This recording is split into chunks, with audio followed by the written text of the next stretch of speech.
When we're talking about the best assets in Dynasty, the guys that you want to build your team around for the next 5 or more years, we are talking about the guys in this video. We are ranking and tiering out players who, as of today, are under 25 years old and are cornerstone pieces to your Dynasty team. But I'm not alone today.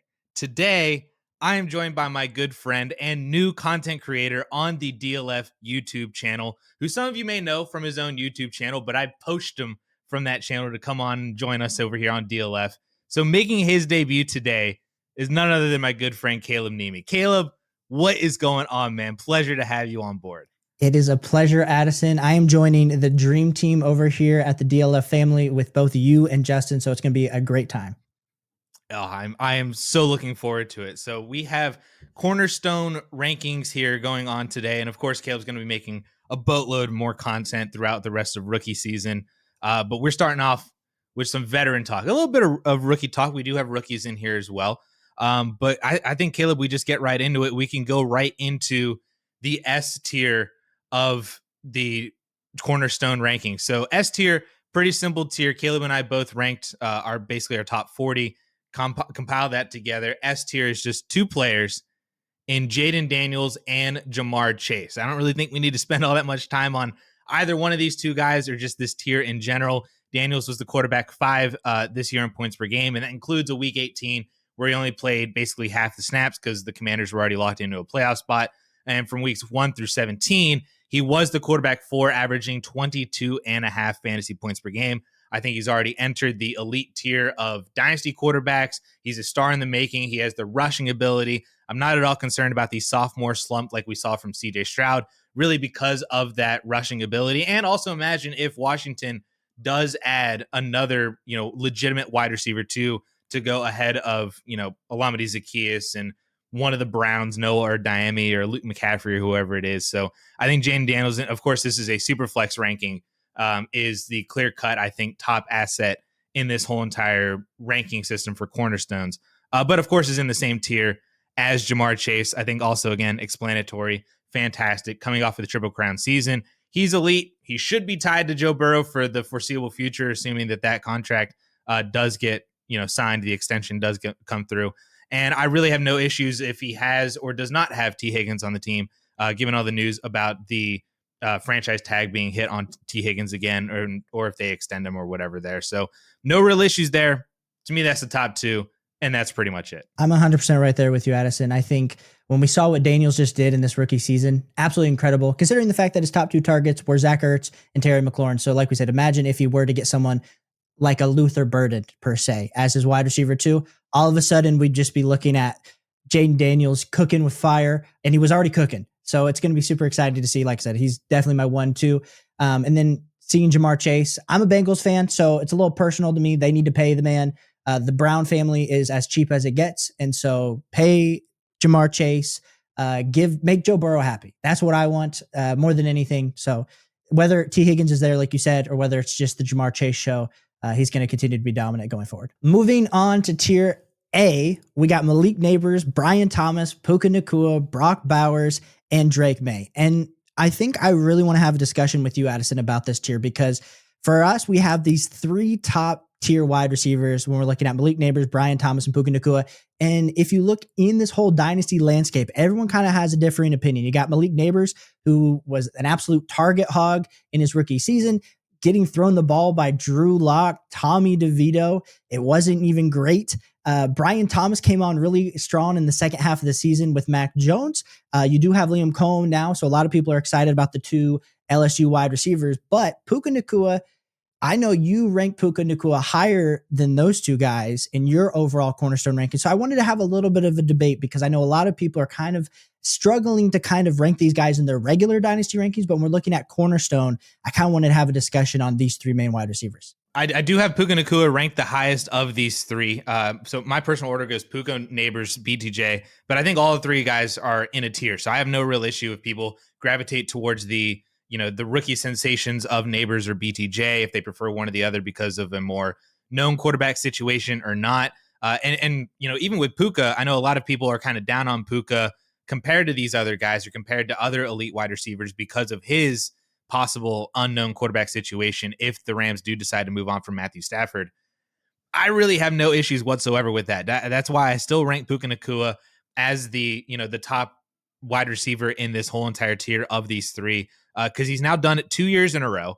And if you're looking at just what he did, I mean, coming back from injury last year, in 10 games played from week 8 through 17, was on a 17-game pace of 128 receptions, over 1,600 yards, and only 5 touchdowns, but still, like, 130 receptions, 1,600 yards, 175 targets. That is insane production that I think honestly is, when we look at what he did in year 1, what he did in year 2, how that can project to year 3 and on, I really think that I'm just choosing to trust in Puka Nacua, the player, the talent.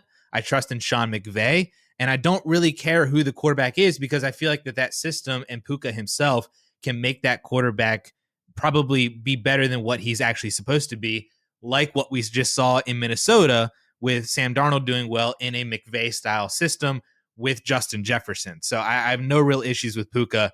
But again, don't have any issues if you prefer Nabers or BTJ, because I love both of those rookie wide receivers just as much. No, I'm 100% there with you. I think the reason that I have BTJ and Nabers ahead of Puka is purely based on the market. When we look at Puka and the amazing last 2 seasons that this guy has had in the NFL, the top tier of where he's been on KTC has been wide receiver 5.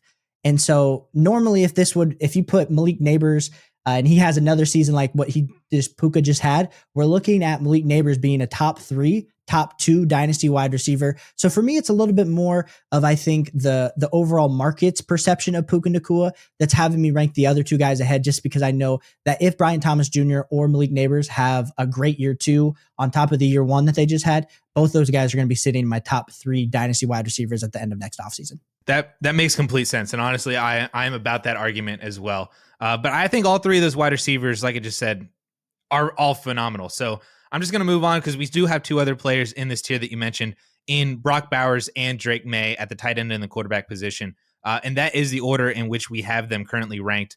I mean, both of these guys feel self-explanatory. Bowers really feels self-explanatory. Dude was phenomenal out the gate. He did it with Davante Adams. He did it without Davante Adams. He did it with and without Jacoby Myers, and with really without any quarterback either, like Aiden O'Connell and Gardner Minshew. Like, those guys are backup quarterbacks in the NFL. He produced all year long, start to finish, no changes whatsoever, massive consistency, 15.5 fantasy points per game, was the tight end 1 overall in fantasy points, tight end 2 in points per game, only behind George Kittle, who I think was at 16 or 16.5. So Bowers is phenomenal. I don't think that there really needs to be any more explanation on him onto why he's here.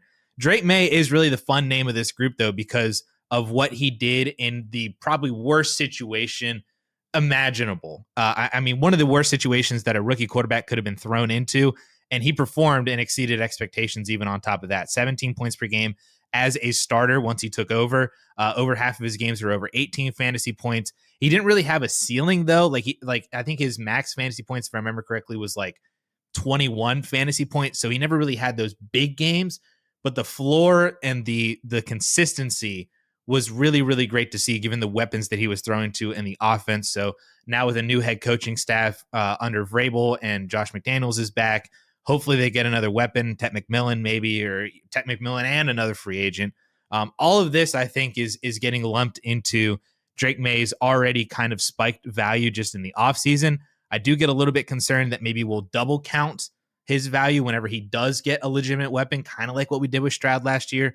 But I don't know if that necessarily matters, because May is phenomenal as a passer, also a phenomenal rusher too. So these 2 guys, I think, are very clearly in here at the back end of A tier. I think it's crazy that we're going to get 7 more years of Brock Bowers before he turns 30. Like, that's the part that's incredible. Like, we're about to get, like, if you have Brock Bowers, it would take a God offer for me to actually get off him, because it's just amazing, especially if it's tight end premium. Absolutely insane. But I'm right there with you with both Brock Bowers and Drake May. I think both these guys, high end potential going forward. Now, is it okay if we move on to the B tier here, Addison? Yeah, hit me with Perfect. it. When we start off in the B tier, we got CJ Stroud, Bo Nix, Caleb Williams, Bijan Robinson, Drake London, and Jahmyr Gibbs. And there was a little bit of banter happening in our text chat a little bit about this tier between me and Addison, because he loves the quarterbacks ahead of the two really big hammer running backs when we're talking Bijan Robinson and Jahmyr Gibbs. So I wanted to pass kind of the floor to you, because CJ Stroud, a little bit of a down year too. Bo Nix, we had the incredible rookie season. Caleb Williams left a lot on the bone, a lot to be desired, but we're assuming now with Ben Johnson, things are going to be a lot better in his situation. Bijan Robinson and Jahmyr Gibbs both emerged in year two as elite level fantasy football assets. You got Drake London now with being probably a bigger target hog with Michael Penix. We saw in those last 3 games, his target share just absolutely explode. So I want your opinion. What is pushing the quarterbacks ahead of the running backs here in the Cornerstone rankings? Superflex positional value. That's basically all that I have going on here in terms of why I'm ranking these quarterbacks ahead of the running backs. Because the running backs, like you said, phenomenal seasons for both of them. Bijan was great. Jahmyr Gibbs was uber fantastic, especially at the end. He probably helped win a bunch of people fantasy championships without David Montgomery. But they are running backs still at the end of the day. And from a dynasty landscape, that just really hampers their overall value, because we know that running backs have, shorter shelf lives. We know that they have a greater risk of getting hurt because of the number of touches that they have, and just, where they're running the ball on the field right up the middle, or just everything positionally increased odds of getting hurt. So when I'm looking at these quarterbacks, Stroud had a fantastic rookie season. So hopefully that he can still kind of get back to that. And if we have a different offensive system than the Slowick system, still has Nico Collins to throw to. They probably need another wide receiver too, with Diggs as a free agent. Tank Dell probably not playing at all this year. But there's still good things and positive things from CJ Stroud that can get him back into being like a top 12 fantasy quarterback. Bo Nix, if he continues to build on, last year, and again, another player that, could get a good wide receiver too this year to go across from Cortland Sutton, also has phenomenal rushing upside. And then Caleb Williams is, the generational prospect from last year that, like you said, left a lot to be desired, a lot of meat on the bone. But in that Ben Johnson offense, I think that he's going to be able to tailor an offense to Caleb Williams' strengths a lot better than what Shane Waldron did. He's got DJ Moore, he's got Rome Odunze. Even if that offensive line is still subpar, I think that Caleb himself has an ability to, be very creative on the fly, still get the ball to, DJ Moore and Odunze, and both those guys can do wonderful things with the ball in their hands after the catch. That I think that, if those 3 quarterbacks either build upon or even just really stay the same, I think just positional value from a superflex standpoint is where I would take them over the hammers at the running back position. But I know you disagreed. You ranked the running backs ahead of the quarterbacks. So why don't you give that argument? Yeah, I think for me, it was just the points per game difference that you're going to be getting with these 2 elite level running backs. Now, hear me out. At this point in the offseason, I am not buying running backs. I understand the scarcity or what could all change with a draft pick like a Bucky Irving coming in and destroying a Rashad White's value. Hear me out. But when I'm talking specifically about Bijan Robinson and Jahmyr Gibbs, I just think those 2 guys are in a tier of their own at the top. And so when we're even comparing them sometimes to these quarterbacks, that yes, do I love the long-term outlook of a guy like a CJ Stroud? You guys see the jersey behind me. I am a Buckeyes fan, so I am a little bit biased, or even Caleb Williams. I just think what you could potentially have with them in your RB spot for the next 2 to 3 years, and that points per game difference could make up the difference, at least in the perceived value currently right now. But I agree with you. The longevity 100% is on the side of the quarterbacks. And they also do have very similar upside. So maybe my argument is changing a little bit. But I think these 2 guys, for me, I just have a little bit higher in this tier. Yeah, let me set the record straight. These 2 guys are by far the top running backs that you want to have in Dynasty. If you are buying a running back in Dynasty, I would love it to be one of these 2. The positional value for me is what makes me lean towards quarterbacks over the running backs, because again, we're ranking this in more of a super flex standpoint. So the last player that we just need to talk about in this tier real quick is Drake London. I mean, he's the 6th player in this tier, the final player in this tier. Phenomenal 3rd-year breakout, 100 receptions, almost 1,300 receiving yards, 9 touchdowns, almost 160 targets as well. His biggest game of the year did also come with Michael Penix in Week 18, which was still a very must-win game for Atlanta given their playoff implications. So even though we kind of dismissed Week 18, for the Falcons, that was not a meaningless game, and that was Drake London's best game of the year, 10 for 187 and 2 on 18 targets. He also broke 100 yards the week before with Michael Penix too. So Penix closed out the year with 3 starts, 2 of those, London went over 100, and one was the big 187 in 2 games. So I think he showcased for me why he was the best prospect in the 2022 class. We got that third-year breakout that, the more usual, typical third-year breakout for a wide receiver. And I personally just think that the sky's the limit in year 4 with Michael Penix for a full season. And that Drake London, I think, separates himself than other wide receivers that we're going to have in the next tier. So starting it off with the C tier, we got Ladd McConkey, JSN, Ashton Genty, Marvin Harrison Jr., and Garrett Wilson. And yes, are all pretty much all of these guys Buckeyes? Yeah. Sorry, Ladd. Sorry, Ashton Genty. But Ladd McConkey, I think we start off this tier, absolutely amazing rookie season when it comes to production.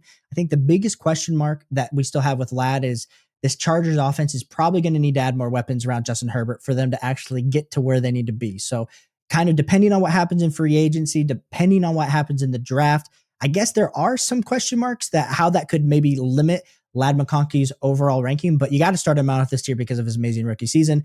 Then, like we said, we can hit on JSN. Shout out to Shane Waldron leaves, and then all of a sudden, amazing things happened for wide receivers. So good thing for JSN in year 2. Hopefully, maybe we'll talk about this guy in a little bit. Good thing for Rome Odunze in year 2. But JSN, enough to be said. He was the guy that we were expecting coming out of Ohio State University. Just needed an opportunity, needed Tyler Lockett to age out another season.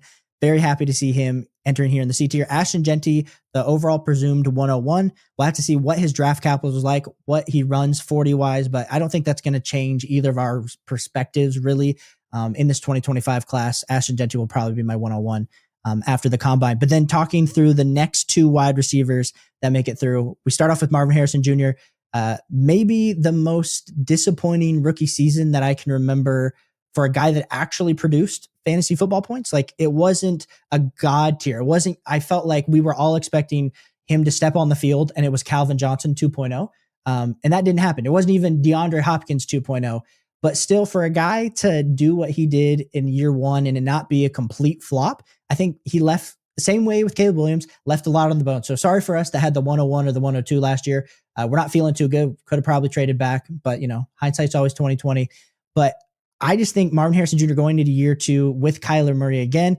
I didn't love the Drew Petznick system at all for the Arizona Cardinals. They just kind of used him as a sacrificial X on the end and didn't let him actually do any sort of over the middle routes. It was kind of just like run go routes and win your matchup. I think if they can get him involved a little bit more this season, we could see him continue to go up the board. But having him here in the C tier, it's a lot more projection, a lot more potential for us. We probably would both agree than the overall production that we saw year 1. And then Garrett Wilson. You let me rant on Garrett Wilson. We see the jersey behind me. This guy is, I'm worried he's going down the DJ Moore path, Addison. I really am, where he's just an absolutely exceptional wide receiver, and his quarterback play, until he gets on a team that has an elite level quarterback, we're not going to see the overall numbers we should. I mean, 147, 168, and 153 targets are what he got the last 3 seasons. If you compare his year 1 and year 2, when we're talking like routes run, when we're talking targets, like if he would have had the same amount of like more receptions and better target quality, we could be talking about Garrett Wilson being in our overall S or A tier here in these Cornerstone rankings. And it's just sad to me, Addison. I'm very sad for Garrett Wilson. I'm not saying he's getting traded, but I almost wish he would be, because I think we would have a bona fide dynasty top 6, top 5 dynasty wide receiver, because that's the talent he is. His situation's just not supporting him in that. So what you're saying is when the Steelers eventually re-sign Justin Fields, we need the Steelers to then also trade for Garrett Wilson, because that's who unlocked DJ Moore. I saw a rumor that Justin Fields is actually going to sign with the Jets. So that's what I'm praying for, and that they're going to trade for Chris Olave. It's going to be like the 2020 Ohio State Buckeyes all over again. Well, there you go. I mean, did they sign J.K. Dobbins then just to have another Buckeye in there? Might as well call up Trey Sermon too. I'm pretty sure he's unemployed. So he's in the G League, the NFL G League, whatever that is, XFL, UFL. But yeah, you hit on all those wide receivers perfectly. I co-sign everything. No notes, absolutely none whatsoever. Ashton Genty, I just want to touch on real quick. I think some people would probably maybe consider Genty to be in that kind of B tier, because that's where we had Bijan and Gibbs as well. People might want to push Genty up there because he is the consensus RB3 already. But we have him down in here being split between these 4 wide receivers. And I have no qualms whatsoever. If you would prefer Genty over all these wide receivers, I have no issues if you prefer all these wide receivers still over Ashton Genty, because that's how you build out your dynasty teams, and you just prefer having the young, could be elite or should be elite wide receiver versus the elite running back. No issues whatsoever. That's why he's in this tier with all these guys. I just want to, put my final stamp on Ashton Genty that he's going to be about as perfect as a running back prospect as you could possibly get. He's going to be probably, I think, the 3rd or 4th perfect prospect in my marker system right now. And he's also the only running back prospect in this class that hits on all 4 of the most important markers from Pro Football Focus. I touched on all of that in a video that dropped just a little bit ago, which, when you pair all those PFF markers with my model, basically has like a 95% hit rate and has some elite names like Bijan Robinson and Jonathan Taylor and Joe Mixon and Dalvin Cook. Like, that's the group that he is entering in for a running back prospect that, when he's hopefully drafted by the Dallas Cowboys, is going to be absolutely phenomenal for fantasy football. When we start off the D tier, we got Ted McMillan, Breece Hall, Devon Achane, JJ McCarthy, Michael Penix Jr., Kyron Williams, and then Rashee Rice. I think once we kind of get to this portion of the Cornerstone rankings, it's kind of mixing in that overall production versus projection with a lot of these guys. I mean, Ted McMillan, we're assuming probably goes top 10, top 15 of the NFL draft. We'll have to see where he lands, but him as a prospect, and I'd be curious to hear your thoughts. Well, like I said, we're going to be talking through rookies all throughout the next few weeks, but him as a prospect, I've heard even people start to say, oh, he's in the same level tier prospect wise as Marvin Harrison Jr. and Malik Nabers. I am not on that same page. I think he's more of a Rome Odunze level prospect in my personal opinion, but we'll have to see how the NFL evaluates him. We look at Breece Hall, Devon Achane. Breece Hall has been maybe one of the most disappointing production standpoints for the first 2 years of a career, but we see the potential. We see the flashes. It's just the same thing we're dealing with Garrett Wilson. It's the Jets. It's all the Jets' fault.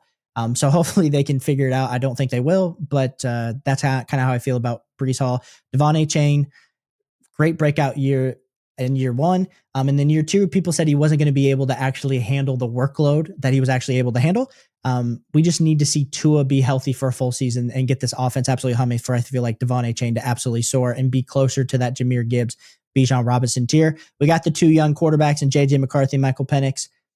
JJ McCarthy, we didn't get to see him in year 1, but he is with Kevin O'Connell in that Minnesota Vikings offense. Michael Penix Jr., we saw a lot of good flashes over the last 3 games.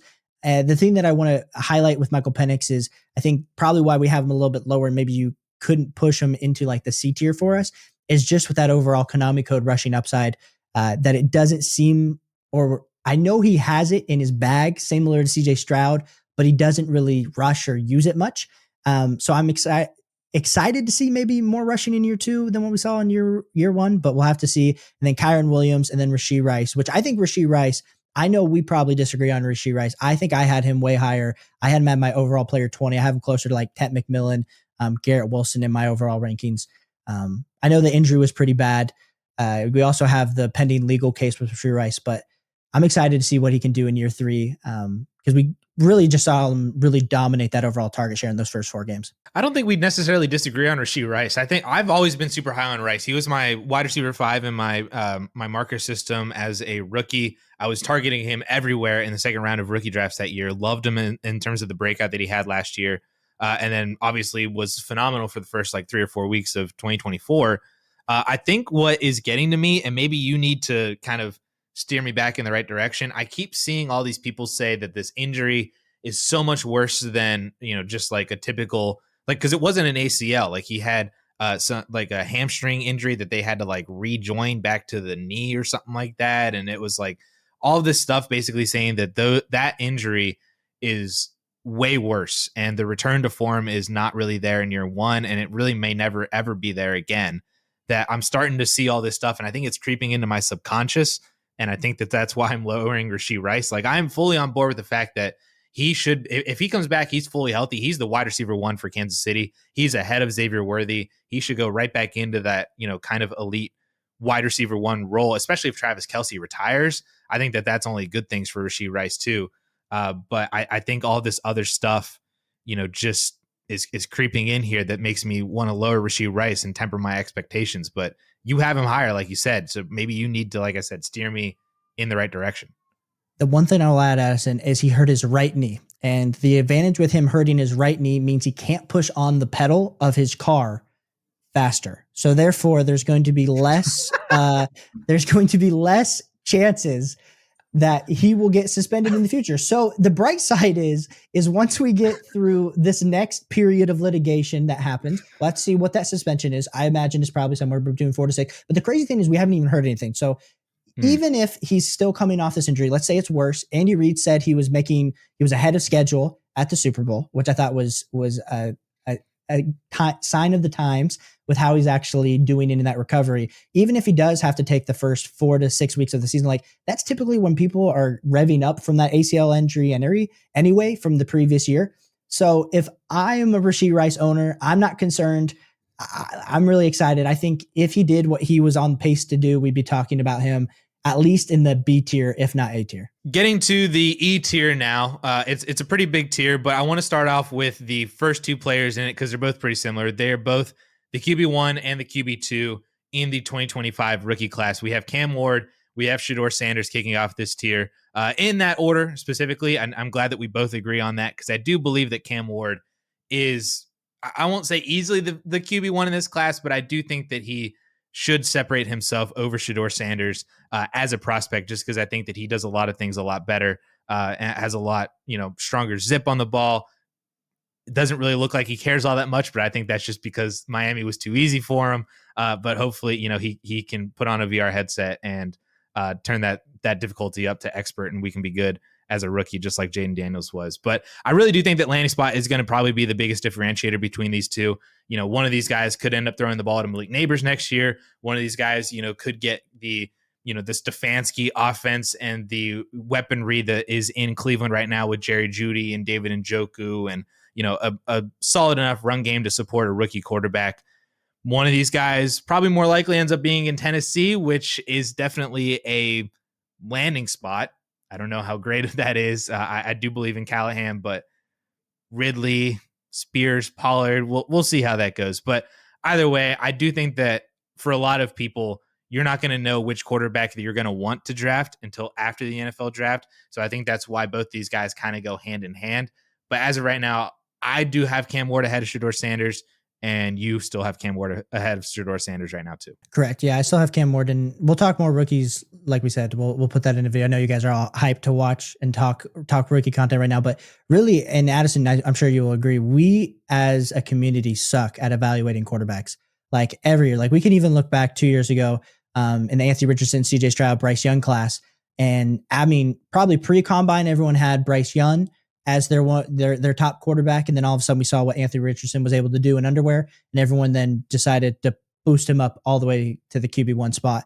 And looking back, clearly, like we said, you would have thought Bryce Young maybe was a bust after year 1, and then year 2 we're feeling a lot better going forward. So I think these teams invest millions of dollars into their quarterback scouting. They get it wrong all the time. Me sitting at home eating my nachos, watching tape, I get it wrong all the time.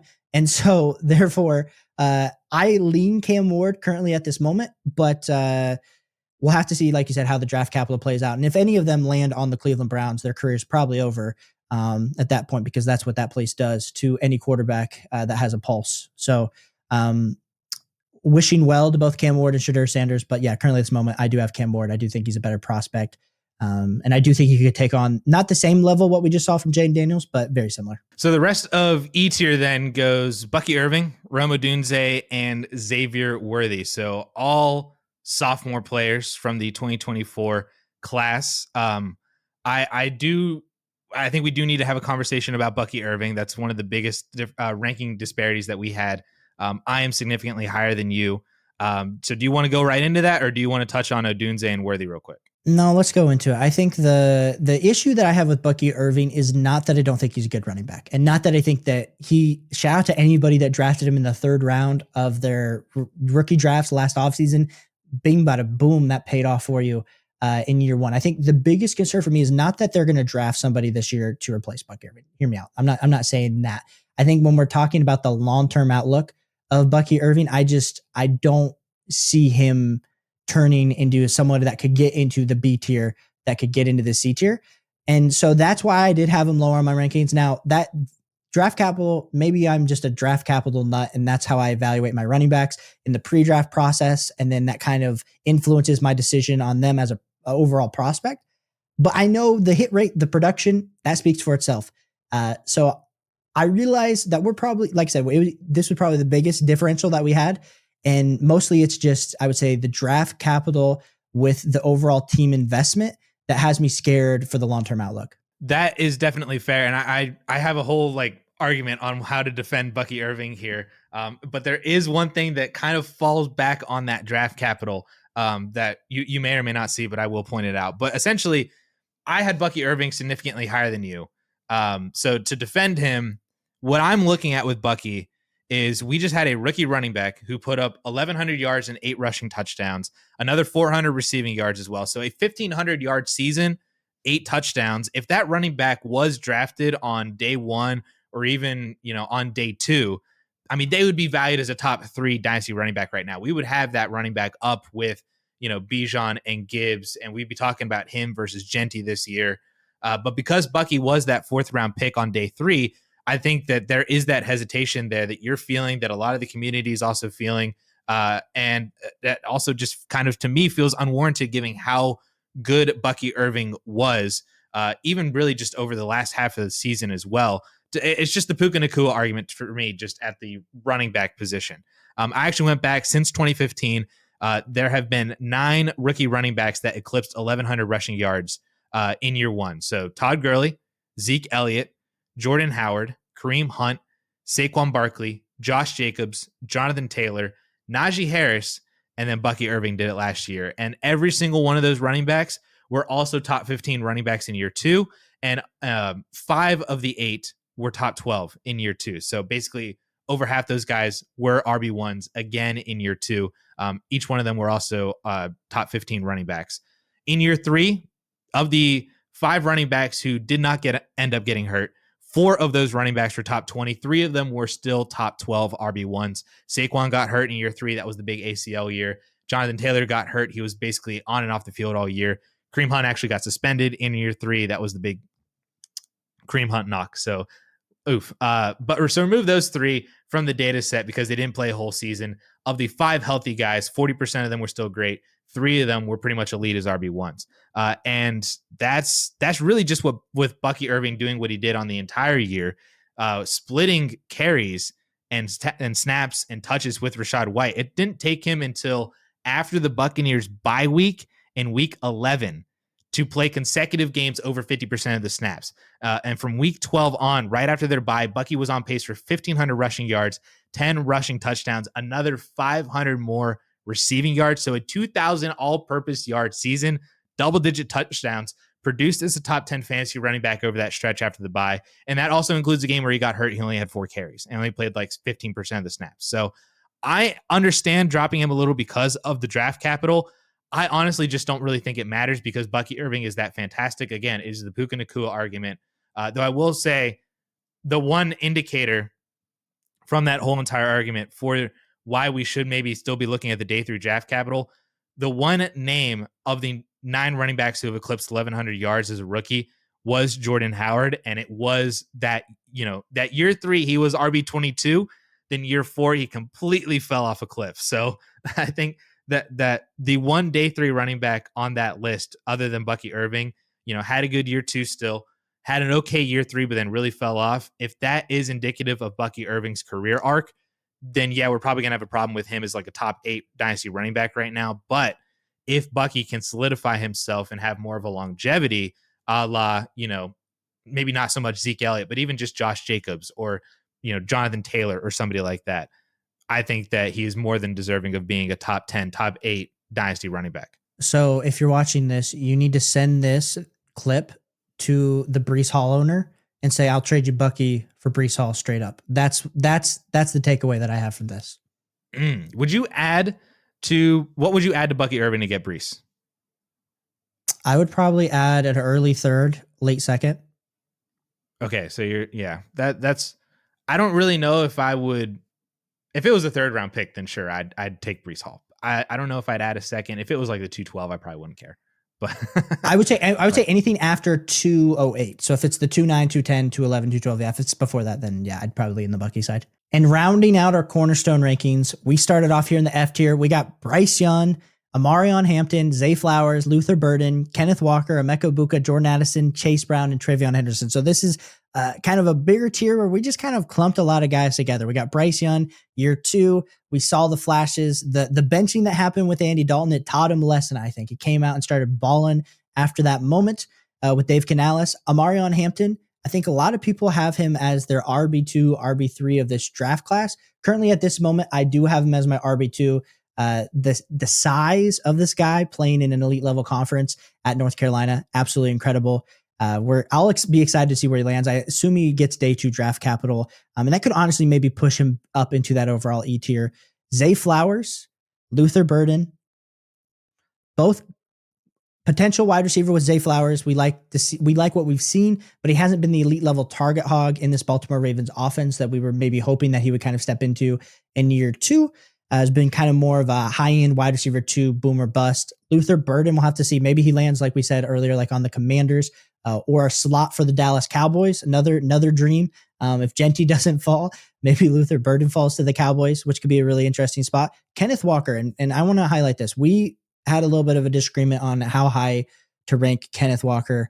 I would love to hear your thoughts on Kenneth Walker, because I know a lot of people are saying this is a great buy low currently at this moment because he's going to be on the same trajectory as a guy like a JT. He just has had a little bit of inconsistencies with the Seattle Seahawks. Yeah, Walker, I think, is one of those running backs that seems like he's just like kind of perennially overvalued, but there's still just all of these signals that showcase that if he were to really have that one season, that it would be a phenomenal season. And then, they got rid of Grubb. They brought in, Clint Kubiak. And in Kubiak's opening press conference, all he had to talk about was Kenneth Walker. There was zero mention of Zach Charbonnet. It was, Walker can do this, Walker can do that. He can catch the ball out of the backfield, blah, blah, blah. Like, I truly think that Kenneth Walker, we saw the utilization under the Ryan Grubb offense, that he could be more than just like a 2-down guy, a touchdown red zone guy, that he can do these receiving, workload things that a lot of the other elite level fantasy running backs do. He just needs to stay healthy. But I'm not out here trying to project injuries. I do know that Kenneth Walker, if any running back is going to get hurt, Walker would be near the top of the list in terms of predictability for that. But dude, if he could just please stay healthy in this Clint Kubiak offense, I think it would be phenomenal for him, given the touchdown upside, the receiving upside. I would take him. I have him ranked, ahead of Amari and Hampton right now. That's more so just the unknown of, I don't know where Hampton's going to land. If you ask me again in 3 months, I probably might have Hampton over Kenneth Walker. But I would take him over Zay Flowers, because I just don't think that Zay offers an elite level ceiling at the wide receiver position consistently. Same with, Jordan Addison, or, you had George Pickens in your top 40 as well. All those other wide receivers, I think I'd rather just have Kenneth Walker for the upside of an RB1. I hear you. And then rounding out the rest of the tiers, we got Emeka, Jordan Addison, Chase Brown, and Travion Henderson. It'll be interesting to see where those 2 Buckeye rookies land. As well with draft capital. Currently right now, do you have Luther Burden or Emeka Buka higher in your wide receiver model? I have Burden higher. And actually, Trey Harris ends up higher than Ibuka right now too. But it's really just because Ibuka was never the guy on his offense. He never had like that massive season. You know what I mean? So like my like age adjusted production numbers aren't very favorable towards Ibuka, but I understand that there was massive situational outcomes that are driving that.